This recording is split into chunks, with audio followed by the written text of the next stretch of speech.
Zumba Café, Zumba Oro, Oro 2021, Zumba Oro, Oro 2021. Désolé, je suis en train de faire mon petit sport là. Mes 10 pompes tous les jours, tu peux les compter. Il y en a bien 10. Zumba Oro, Oro 2020. C'est quoi l'euro? L'euro. Mais c'est quoi l'euro? Moi je sais pas c'est quoi l'euro. Ah, le championnat d'Europe. Parce que moi l'euro je croyais que c'était ça. Je croyais que c'était ça l'euro. Ah non. C'est pas ça. Mais là les gars vous me dérangez dans mon petit sport. Donc je vous invite à repasser parce que je suis en train de faire des pompes. Zumba, vive l'euro, Zumba Café ou Zumba Euro, Euro 2021. Ah, l'Euro 2021, où il y a la France qui joue, où il y a tous les pays d'Europe qui sont représentés, où la France a perdu face au Portugal en 2016. Ouais, ça y est, je vois les gars. Ça y est, ça y est. Ça y est, je vois très bien. Laisse-moi boire un petit coup. Laisse-moi boire un petit coup parce que là, je viens de faire 10 pommes d'affilée. Et si tu veux, tu sais, tu me crois pas. Mais même moi au défi de les faire. Mais je bois un petit coup et on se retrouve de suite dans la vidéo. Attends, je bois un petit coup là parce que...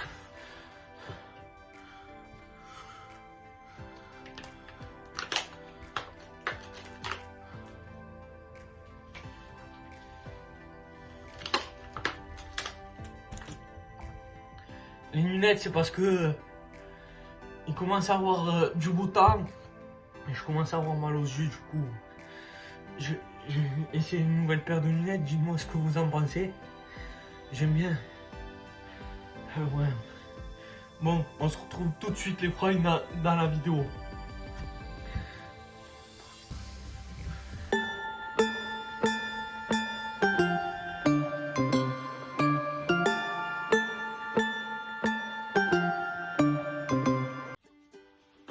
J'ai chaud. Oh là là là là là. J'ai chaud. Quelle idée j'ai eu de faire du sport mi-été. C'est pas bien, il fait chaud. Faut bien en faire, hein. S'il faut bien en faire, c'est important. C'est important.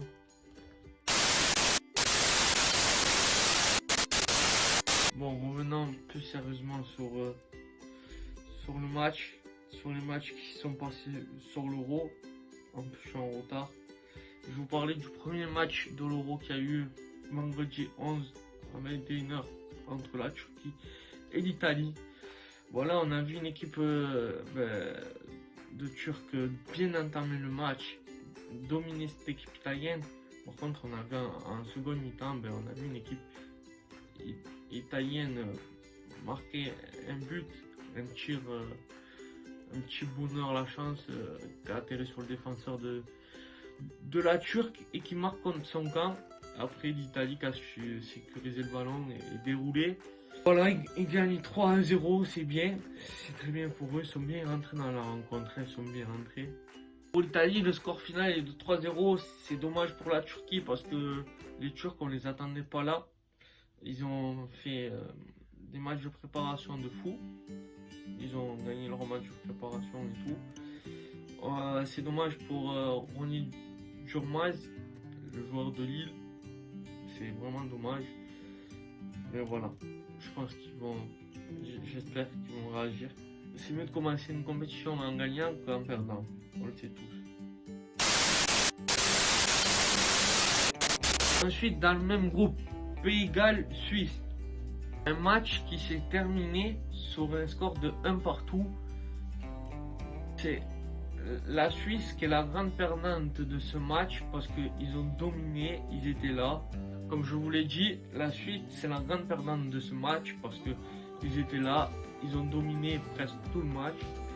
Ils ont marqué un but et malheureusement, comme souvent dans le sport, ils se sont relâchés et ils ont pris un but. Ils n'ont pas lâché, les joueurs gallois, ils ont marqué ce but et ça a fait un partout. C'est dommage pour la Suisse et c'est dommage pour les deux équipes, ce un partout, vraiment. Ensuite, dans le deuxième groupe, c'était Belgique-Russie. En n'oubliant pas que la Russie, je vous rappelle le mondial qu'ils ont fait en 2018, ils se sont dévoilés. Personne ne les attendait là, mais personne ne les attendait là. Je pense que l'Instoro, il peut y faire quelque chose. La Belgique, pardon, qui l'emporte face à la Croatie 1-0 par un but de Lukaku, ouais. Un but justement magnifique. Ferme sa saison qu'il a fait à l'Inter cette année. Lukaku, on le présente plus, c'est un bon attaquant malgré. C'est un super bon attaquant.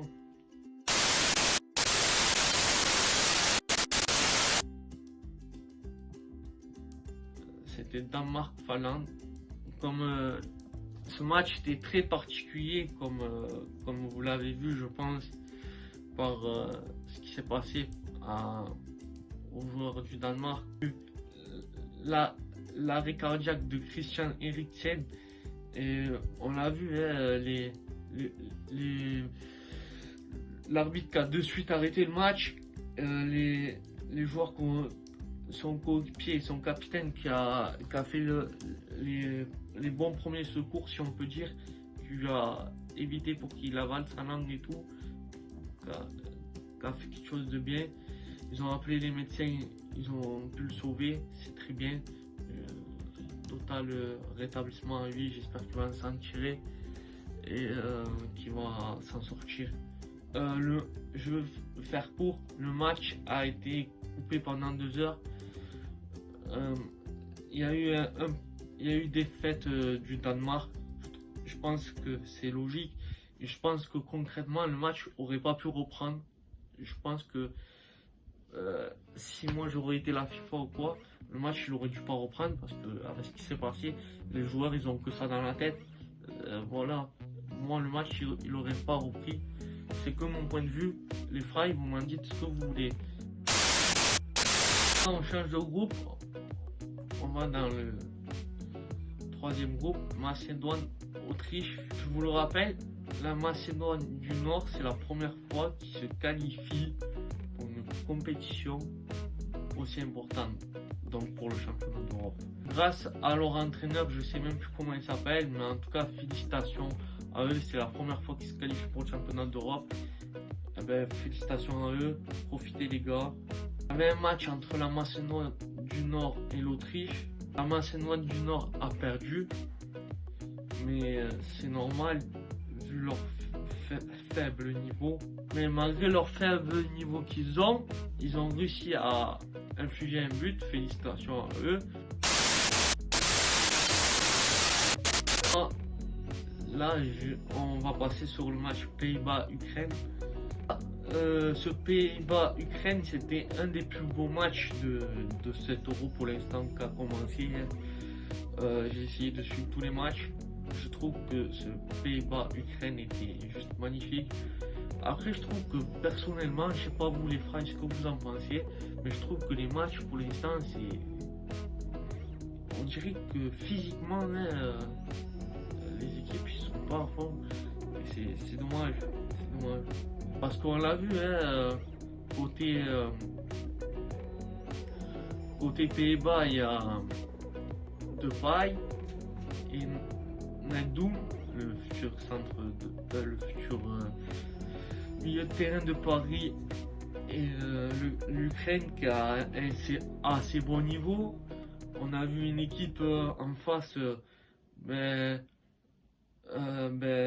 équipe du Pays-Bas menée au score, jamais assez beaucoup dominé, mais l'équipe en face, l'Ukraine, qui a jamais rien lâché et qui est revenu à 2-1 dans un premier temps et qui est revenu à 2-2.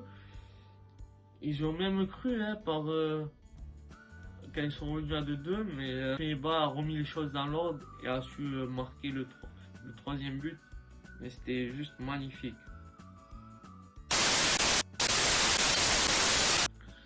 Ensuite, on passe au quatrième match entre l'Écosse et République tchèque. Voilà, match de petite équipe. L'Écosse qui a dominé les 10 premières minutes de jeu. La République tchèque a su marquer malgré la domination de l'Écosse en fin de seconde mi-temps. C'est la République tchèque qui va s'imposer. Je trouve que l'Écosse a fait bon visage, a montré un bon visage de leur équipe. Il n'y a rien à refléter concrètement. L'Écosse qui a été menée tout le match, comme je vous l'ai dit, ils ont pas lâché de caractère, hein, ils ne se sont pas posé de questions. Mais c'est vrai qu'ils n'ont pas eu d'occasion réelle de but. Ils auraient pu revenir au score, mais voilà. Ils ont eu quelques faiblesses. C'est dommage pour eux. On passe au dernier match, Angleterre-Croatie. Là, Angleterre-Croatie, c'était la rencontre la plus attendue de l'Euro 2021. Les Anglais, toujours avec Radford, tout ça, et leurs joueurs forts. Donc, ça devait être une rencontre assez attendue. Croatie qui est allée en finale de la dernière Coupe du Monde, je le rappelle, comme je l'ai rappelé dans la vidéo. La Croatie n'a pas montré, un niveau exceptionnel non plus, à part son attaquant fort Modric.